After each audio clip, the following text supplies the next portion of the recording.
नमस्कार विद्यार्थी मित्रांनो, स्टडी विथ नीरज या माझ्या युट्यूब चॅनलमध्ये तुमचं पुन्हा एकदा मनपूर्वक स्वागत. आजचा विषय आहे आपला भूगोल आणि या भूगोलातला करंट अफेअर्सशी रिलेटेड असणारा आवर्त हा विषय म्हणजेच सायक्लॉन्स.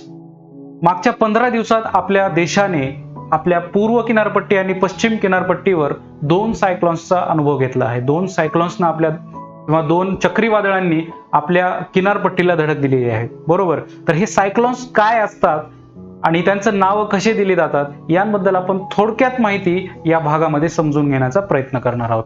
चला तर मग सुरू करूया. सायक्लॉन्स म्हणजेच आवर्त.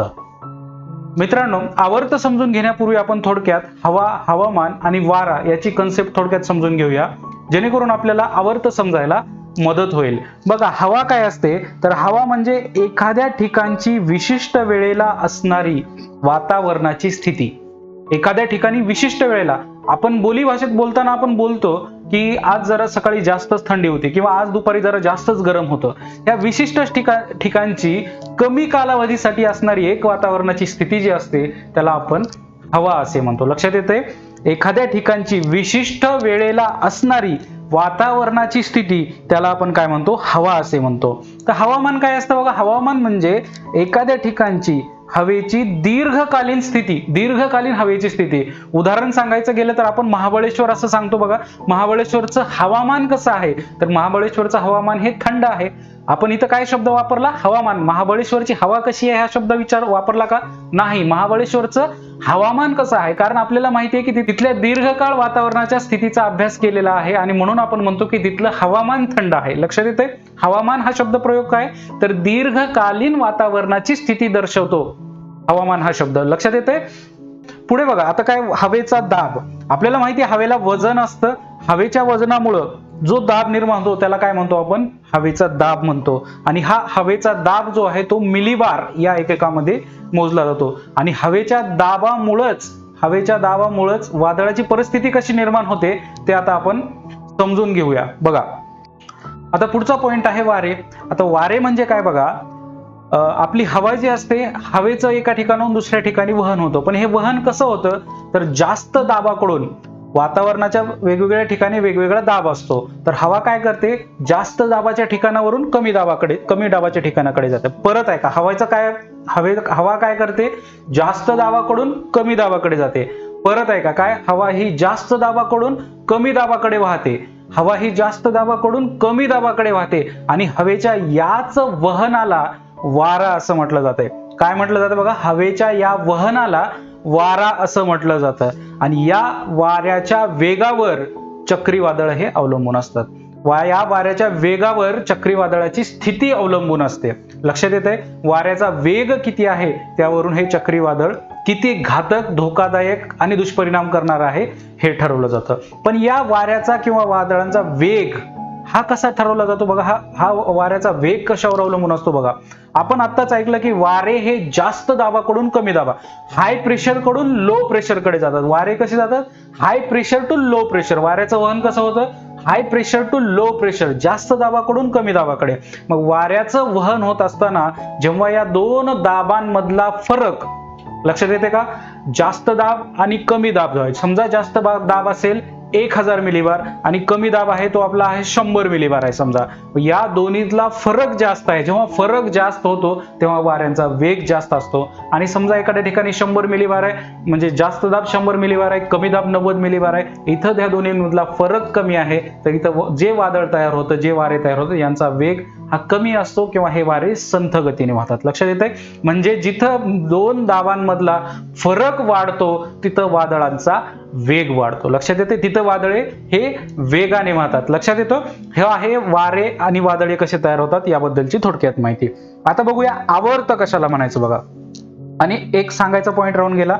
वाऱ्याचा वेग हा किलोमीटर प्रति तास किंवा नॉट्स, लक्षात येते का? बघा, किलोमीटर प्रति तास किंवा नॉट्स या एककामध्ये मोजला जातो. वाऱ्याचा जो वेग असतो तो किलोमीटर प्रति आवर किंवा नॉट्स या युनिटमध्ये मोजला जातो. आता पाहूया आपण आवर्त, ज्याला म्हणतात सायक्लॉन्स.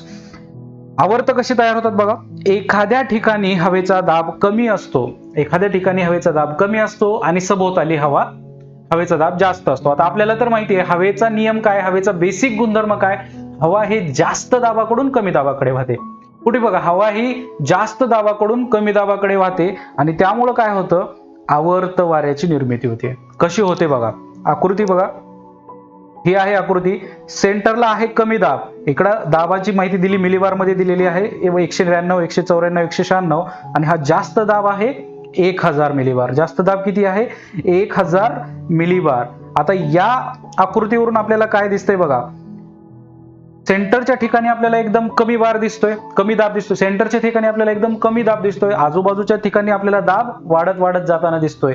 मग जास्त दाबाकडून कमी दाबाकडे हवेचं वहन कसं होतं, जास्त दाबाकडून कमी दाबाकडे, जास्त दाबाकडून कमी दाबाकडे हवेचं वहन होत जातं. आणि वहन होत असताना वाऱ्यामध्ये कन्वर्ट होतात, त्यालाच आपण काय म्हणतात, वारे असे म्हणतो. आणि हे वारे जास्त दाबाकडून कमी दाबाकडे वहन होत असताना पृथ्वीच्या परिवलनामुळे, पृथ्वीचं परिवलन काय, पृथ्वी स्वतःभोवती फिरते, पृथ्वीच्या परिवलनामुळे हे वारे घड्याळाच्या काट्याच्या विरुद्ध दिशेला फिरतात. लक्षात येते का बघा, हे वारे काय होतात, घड्याळाच्या काट्याच्या विरुद्ध दिशेला फिरतात आणि चक्राकार अवस्थेमध्ये त्यांचं फिरणं सुरू होतं. लक्षात येते बघा, आकृतीमध्ये दाखवल्याप्रमाणे काय होतं की जास्त दाबाकडून कमी दाबाकडे सेंटरला वारे येतात आणि हे एका चक्राकार गतीमध्ये फिरायला जातात. पण चक्र फिरत असताना त्यांची दिशा कोणती असते, तर त्यांची दिशा ही घड्याळाच्या काट्याच्या विरुद्ध दिशेला असते. ही कुठं असते, ही असते उत्तर गोलार्धामध्ये. आता समजून बघा, आकृती दाखवतो मी, त्यावरून तुम्हाला लक्षात येईल की हा आपला जगाचा नकाशा आहे.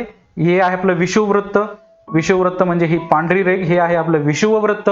विषुववृत्ताच्या वरच्या भागाला आपण काय म्हणतो, उत्तर गोलार्ध. विषुववृत्ताच्या वरच्या भागाला काय आपण म्हणतो, उत्तर गोलार्ध, आणि खालच्या भागाला म्हणतो दक्षिण गोलार्ध. लक्षात येतंय, उत्तर गोलार्ध म्हणजे नॉर्दर्न हेमिस्फिअर, दक्षिण गोलार्ध म्हणजे सदर्न हेमिस्फिअर. लक्षात येतंय, नॉर्दर्न हेमिस्फिअर आणि सदर्न हेमिस्फिअर या दोन्ही गोलार्धात चक्रीवादळे जे तयार होतात ते वेगवेगळ्या दिशेला फिरतात. कसं फिरतात बघा, उत्तर गोलार्धात जे तयार होतात ते घड्याळाच्या काट्याच्या विरुद्ध दिशेला. आता उत्तर गोलार्धात आपल्याला लक्षात ठेवायचं की भारत देश, हे बघा भारत देश हा इथं आहे, भारत देश आहे हा उत्तर गोलार्धात आहे. का उत्तर गोलार्धात आहे, कारण विषुववृत्ताच्या वरती आहे, इक्वेटरच्या वर आहे भारत. त्यामुळे काय म्हणतो आपण, भारत हा उत्तर गोलार्धात आहे. आणि उत्तर गोलार्धापुरतं लक्षात ठेवा की उत्तर गोलार्धामध्ये जी चक्रीवादळे तयार होतात हे घड्याळाच्या काट्याच्या विरुद्ध दिशेने फिरतात, घड्याळाच्या काट्याच्या विरुद्ध दिशेने फिरतात. लक्षात येते, घड्याळाच्या काट्याच्या विरुद्ध दिशेने म्हणजे इथून जर वादळ येत असेल हे वरती, तर हे आपल्याकडं या दिशेने फिरतंय, असं या. लक्षात येते, ही वादळे जी आहेत हे घड्याळाच्या काट्याच्या विरुद्ध दिशेने फिरतात, तर दक्षिण गोलार्धामध्ये ते घड्याळाच्या काट्याच्या दिशेने फिरतात. कशामुळे फिरतात, ते कोरियोलिस प्रणाली आहे, कोरियोलिसचा नियम आहे आणि पृथ्वीचं परिवलन हे त्याचं कारण आहे. लक्षात येते, अशा प्रकारे काय होते बघा, आवर्त वाऱ्याची निर्मिती होते. आणि हे आवर्त वारे जे असतात ना, हे आवर्त वारे एका ठिकाणाहून दुसरीकडे सरकतात. आवर्त वारे काय होतात, हे एका ठिकाणाहून दुसरीकडे सरकतात. आणि याचा केंद्र भाग जो असतो तो केंद्र भाग यल या अक्षराने दाखवतात. यल म्हणजे काय, लो प्रेशर. लक्षात येते, त्याचा केंद्र भाग जो असतो त्याला काय म्हणतात, यल म्हणतात. यल म्हणजे काय, लो प्रेशर. यालाच चक्रीवादळाचा डोळा असं म्हटलं जातं, म्हणजे आय ऑफ सायक्लॉन. काय म्हणतात त्याला, सायक्लॉनचा डोळा असं म्हटलं जातं. आणि आवर्तालाच आपण काय म्हणतो, चक्रीवादळ म्हणतो. आवर्ताला आपण काय म्हणतो, चक्रीवादळ असं म्हणतो. आता बघा, हे आवर्त कसे असतात बघा, यांची फिरण्याची गती बघा. तुम्हाला आता व्हिडिओमध्ये दिसत असेल या की आवर्त हे या दिशेने फिरायला लागले, दिसायला लागले का तुम्हाला, घड्याळाच्या काट्याच्या विरुद्ध दिशेने फिरत आहेत. लक्षात येते, तर हे आहेत आवर्त वारे, यालाच आपण चक्रीवादळ असं म्हणतो. पुढचा पॉइंट काय बघा, पृथ्वीच्या परिवलनामुळे, आत्ताच पाहिलं आपण, पृथ्वीच्या परिवलनामुळे उत्तर गोलार्धामध्ये काय होतं, वादळे जे असतात हे घड्याळाच्या काट्याच्या विरुद्ध दिशेने वाहतात. आत्ताच पाहिलं आपण, बरोबर. आणि दक्षिण गोलार्धामध्ये काय, तर ते घड्याळाच्या काट्याच्या दिशेने पाहतात. आता यावेळी परिस्थिती काय असते बघा, यावेळी आकाश हे एकदम ढगाळ असते. काय होतं, आकाश ढगाळ होतं, वारे अतिशय वेगाने वाहतात आणि भरपूर पाऊस पडतो. काय होतं बघा, आवर्ताच्या वेळी काय होतं की ढगाळ वातावरण होतं पूर्ण, वारे अतिशय वेगाने वाहतात आणि जोरदार पाऊस पडतो. आपण मागच्या काही दिवसात अनुभवलेलं आहे, जेव्हा आपल्याकडं तौक्ती नावाचं जे वादळ आलं होतं आणि मागच्या वर्षी सुद्धा निसर्ग नावाचं जे वादळ आलेलं होतं, या दोन्ही वेळी आपण या परिस्थितीचा अनुभव चांगल्या पद्धतीने घेतलेला आहे. बरोबर आहे, जे काही नुकसान झालेलं आहे ते खूप दुर्दैवी होतं आणि हे वादळे असेच असतात आणि हे नुकसान करणारीच असतात. बघा, वादळाच्या वेळी हा वाऱ्याचा वेग हा 60 किलोमीटर प्रति तास इतका असतो. वादळ जेव्हा सुरू होतात तेव्हा कमीत कमी 60 किलोमीटर प्रति तास इतक्या वेगाने हे वारे वाहतात. आता या जगामध्ये विविध भागांमध्ये वाऱ्यांना वेगवेगळ्या नावानं ओळखलं जातं. बघा आकृतीमध्ये दिसत असेल की अमेरिकेच्या इथं आपण हा भाग बघूया. हे आहे आपला नॉर्थ अमेरिका. लक्षात येते, हे आहे आपलं नॉर्थ अमेरिका. आणि या नॉर्थ अमेरिकाच्या दोन्ही किनारपट्टीवर जे वारे वाहिले जातात हे आपलं अटलांटिक महासागर आहे, खाली इकडे पॅसिफिक महासागर आहे. तर इथं जे वादळ तयार होतात यांना आपण काय म्हणतो, हरिकेन्स असं म्हटलं जातं. यांना काय म्हटलं, हरिकेन्स असं म्हटलं जातंय. तर याच इकडच्या भागामध्ये चायना अँड जपानच्या आसपास, इथं चीन आणि जपानच्या तिथं जे वादळ तयार होतात त्याला टायफून असं म्हटलं जातं. त्याला काय म्हणतात, टायफून. आणि आपल्याकडे जे वादळ तयार होतात, बघा हा आपला भारत देश आहे, हे आपलं विषुववृत्त आहे. विषुववृत्ताच्या वर भारत आहे उत्तर गोलार्धामध्ये, आणि इथं हा हिंदी महासागर. मग हिंदी महासागरामध्ये जे इथं वादळ तयार होतात त्यांना काय म्हणतात, ट्रॉपिकल सायक्लॉन्स. त्याला काय म्हटलं जातं, ट्रॉपिकल सायक्लॉन्स. ट्रॉपिकल सायक्लॉन्स का म्हटलं जातं, कारण हे जे सर्व वादळे आहेत, हे सर्व जे वादळे आहेत हे कर्कवृत्त आणि मकर वृत्त म्हणजेच काय, ट्रॉपिक ऑफ कॅन्सर आणि ट्रॉपिक ऑफ कॅप्रिकॉन. लक्षात येते, ट्रॉपिक ऑफ कॅन्सर आणि ट्रॉपिक ऑफ कॅप्रिकॉन या दोघांच्या मध्ये तयार होतात. हे जे वारे आहेत हे ट्रॉपिक ऑफ कॅन्सर आणि ट्रॉपिक ऑफ कॅप्रिकॉन या दोघांच्या मध्ये तयार होतात, म्हणून यांना ट्रॉपिकल सायक्लॉन्स असं म्हटलं जातं. लक्षात येते, याला काय म्हटलं जातं, ट्रॉपिकल सायक्लॉन्स. आपण त्याला चक्रीवादळ असं म्हणतो. बघा हे जी वादळे आहेत, हे वादळे मुख्यतः उन्हाळ्याच्या सुरुवातीला सुरुवात होते. बघा इथं जर आपण पाहिलं तर आपल्याला दिसतंय की यांचा कालावधी काय, एप्रिल ते डिसेंबर. टायफूनचा कालावधी काय, बघा टायफूनचा कालावधी एप्रिल ते जानेवारी. आणि हरिकेनचा कालावधी बघा मे टू नोव्हेंबर आणि जून टू नोव्हेंबर. लक्षात येते, यावरून काय तर हे वादळे जे आहेत हे उन्हाळ्याच्या सुरुवातीला तयार होतात. पण हेच आपण जेव्हा दक्षिण गोलार्धामध्ये पाहतो, बघा ऑस्ट्रेलिया हा दक्षिण गोलार्धामध्ये आहे. लक्षात येते, ऑस्ट्रेलिया बघा हे आपलं विषुववृत्त आहे, हे आपलं इक्वेटर आहे हे, आणि या इक्वेटरच्या खालच्या भागात आहे, म्हणून ऑस्ट्रेलिया हा दक्षिण गोलार्धात आहे. आणि दक्षिण गोलार्ध आणि उत्तर गोलार्धामध्ये या मधले जे ऋतू आहेत हे वेगवेगळे असतात. म्हणजेच काय, तर जेव्हा आपल्याकडे म्हणजे आपण उत्तर गोलार्धात आहे, जेव्हा उत्तर गोलार्धामध्ये उन्हाळा असतो त्यावेळेस तिकडे हिवाळा असतो, आणि ज्यावेळेस तिकडे उन्हाळा असतो त्यावेळेस आपल्याकडे हिवाळा असतो. म्हणजेच आपल्याकडे जेव्हा हिवाळा चालू होतो त्यावेळेस ऑस्ट्रेलियामध्ये उन्हाळा चालू होतो. त्यांचा उन्हाळा ऑक्टोबर नोव्हेंबरच्या आसपास तिथे चालू होतो, आणि त्या काळातच तिथून तिथल्या वादळांची निर्मिती सुरू होते. लक्षात येते. तर हे झालं वादळांचे नाव आणि त्यांचा कालावधी. पुढचा पॉइंट बघा, उत्तर हिंदी महासागरातील चक्रीवादळे मागच्या वर्षीचे 2020 मधले. लक्षात येते का. आता यामध्ये पहिलं जे चक्रीवादळ होतं ते चक्रीवादळ 16 मे ते 21 मे, हे कधी आलं होतं, 16 मे ते 21 मे या कालावधीमध्ये आलं होतं. बघा 16 मे ते 21 मे आपल्याला आठवत असेल, मागच्या वर्षी कोरोनाच्या ज्या सुरुवात झाली होती, 1 महिना झाला होता, एप्रिल नंतर मे मध्ये या वादळानं थैमान घातलं होतं. याचा वेग बघा 240 किलोमीटर प्रति तास, या इतक्या प्रचंड वेगाने ह्या वाऱ्यानं चक्रीवादळ आले होते, आणि त्यांनी प्रचंड नुकसान केलं. वेस्ट बेंगॉल, ओडिशा, बांगलादेश, श्रीलंका आणि भूटान या भागामध्ये प्रचंड नुकसान झालं. बघा इकडे एक फोटो आहे, सॅटेलाइट मधला फोटो आहे, आणि या फोटोवरून सुद्धा तुम्हाला या वादळाची डायरेक्शन दिसत असेल, ती म्हणजे अँटी क्लॉकवाईज. लक्षात येते, म्हणजे घड्याळाच्या काट्याच्या विरुद्ध दिशेने हे फिरतात आणि फिरत फिरत फिरत पुढे सरकत जातात. तर हे होतं आम्फान पहिलं.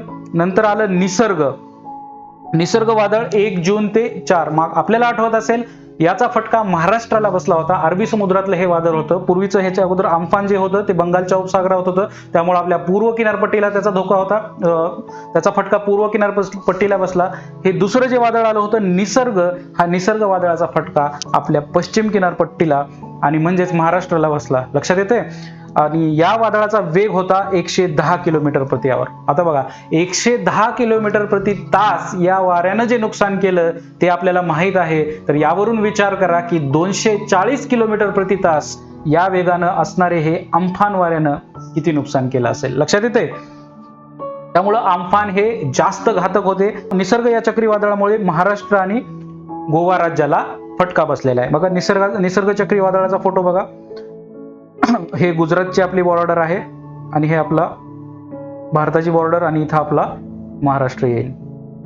लक्षात येते, या वादळाचा फटका महाराष्ट्र आणि गोवा राज्यांना बसला होता. त्यानंतर बघा गती. आता गती हे एक तिसरं चक्रीवादळ आलं होतं, पण त्याचा भारताला काही धोका नव्हता. बघा भारतात जास्त काही नुकसान नाही झालं. त्याचा फटका बसला तो अरब देशांमधला सोमालिया आणि येमेन या देशांना. बघा अरब कंट्रीजच्या तिथला आहे हा भाग आहे, इथं सोमालिया आहे. या भागामध्ये इथं या वादळाचा फटका बसला. याचा वेग किती होता? 140 किलोमीटर प्रति तास. याचा वेग किती होता? 140 किलोमीटर प्रति तास. त्याच्यानंतर होतं निवार. निवार नावाचं वादळ नोव्हेंबर महिन्यात 23 नोव्हेंबर ते 27 नोव्हेंबर या तारखेच्या दरम्यान आले होतं. याचा वेग होता 120 किलोमीटर प्रति तास. यांचा वेग किती होता?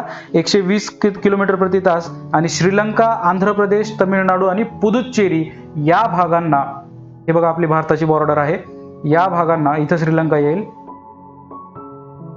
श्रीलंका, पुदुच्चेरी, तमिळनाडू आणि आंध्र प्रदेश या भागांना या वादळाचा फटका बसलेला आहे. हे कुठलं होतं? चौथं वादळ म्हणजे निवार. आणि या वर्षातलं म्हणजे 2020 मधलं शेवटचं वादळ ते म्हणजे बिओरवी. शेवटचं वादळ कोणतं होतं? बिओरवी. त्याचा वेग होता 85 किलोमीटर प्रति तास. त्याचा वेग किती होता? 85 किलोमीटर प्रति तास. आणि त्याचा फटका बसला श्रीलंका, तमिळनाडू आणि केरळला.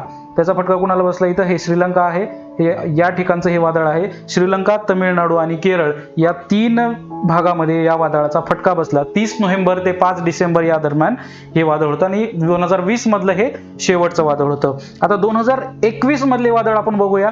या 15 दिवसातच, शेवटच्या 15 दिवसातच आपण या 2 वादळ अनुभवलेत. पहिलं वादळ होतं तौक्ती. तौक्ती असं त्याचा उच्चार बऱ्याच ठिकाणी आहे, पण खरा उच्चार काय? तौती. खरा उच्चार काय त्याचा? तौती. हे म्यानमारनं नाव दिलेलं आहे. तौती नाव असे कोण कसे दिले ते आपण आता यानंतरचं पुढचा पॉइंट तोच पाहणार आहोत. हे नाव जे होतं हे म्यानमारनं दिलेलं होतं. तौती असं त्याचं नाव आहे.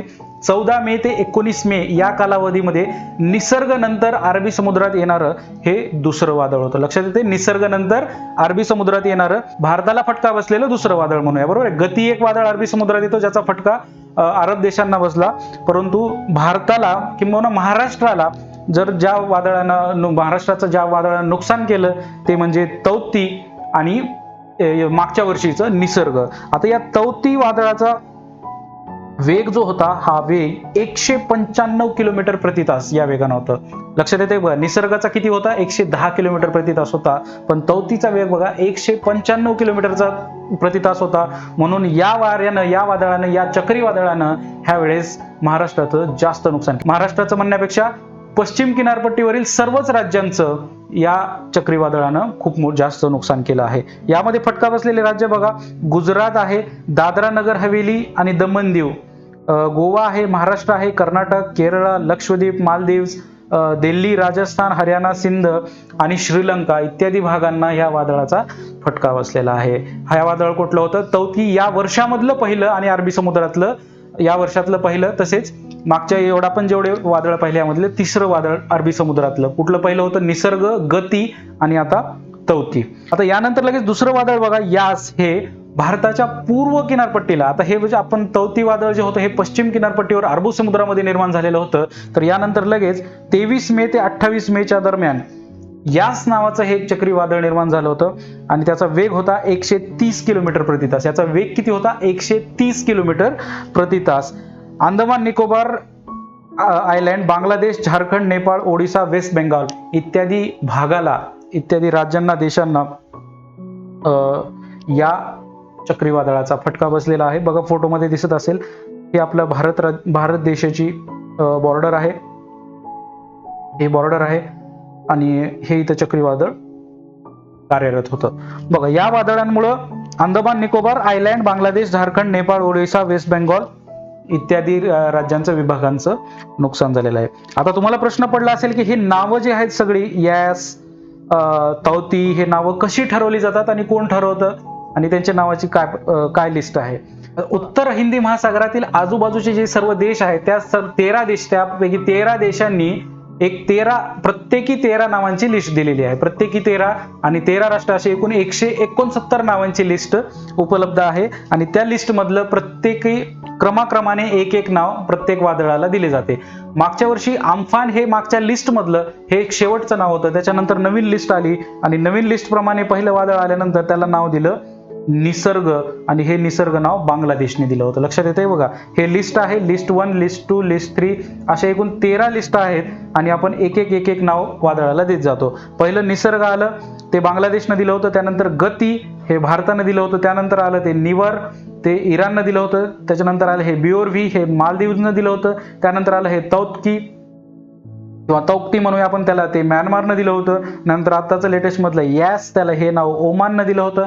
आता जे पुढचं वादळ येणार आहे त्याचं नाव काय असणार आहे? हे गुलाब असणार आहे आणि हे नाव पाकिस्तानकडून असणार आहे. लक्षात येते. आणि असंच हे नावं कंटिन्यू होत जातील. त्याच्यानंतर येईल कतारकडून शाहीन.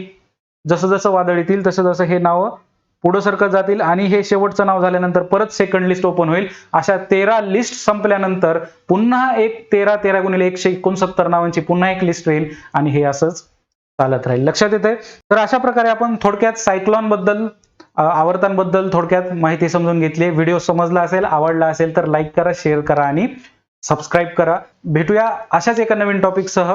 तोपर्यंत धन्यवाद.